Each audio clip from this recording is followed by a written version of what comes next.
Good evening বন্ধুরা। আবার তোমাদের সাথে অনেক দিন পর কথা হচ্ছে। আসলে মাঝখানে একটু বিভিন্ন রকমের রিজনে ভিডিও করাটা বন্ধ ছিল।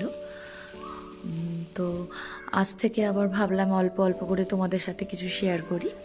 কাল একটু সিম্পল রান্না করেছিলাম, ওই সিজনের সজনে ডাঁটা সব রকম সবজি দিয়ে একটা পাতলা করে মাছের ঝোল, যেটা খুবই সামান্য তেলে রান্না করা ছিল। আর করেছিলাম ভেন্ডি সেদ্ধ আর মোরলা মাছ ভাজা, সেটাও খুব কম তেলে।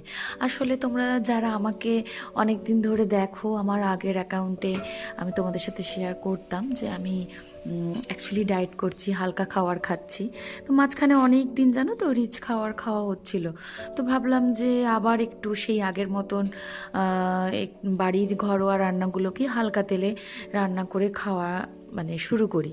তাতে মানে সবার জন্যই ভালো, পরিবারের। আর সবারই তো বয়স বাড়ছে বলো, তাই না? তো সেই বাড়ির প্রত্যেক দিনের সাধারণ রান্নাগুলোই যদি আমরা একটু অল্প তেল মশলায় খাই, তাহলে হয়তো শরীরটা একটু বেশি দিন ভালো থাকে। যাই হোক, এটা আমার মানে এটা কালকে দুপুরের লাঞ্চ ছিল, মোরলা মাছ ভাজা, ভেন্ডি সেদ্ধ আর সবজি দিয়ে মাছের ঝোল। পরে আবার তোমাদের সাথে কথা হবে। টাটা, বাই, ভালো থেকো।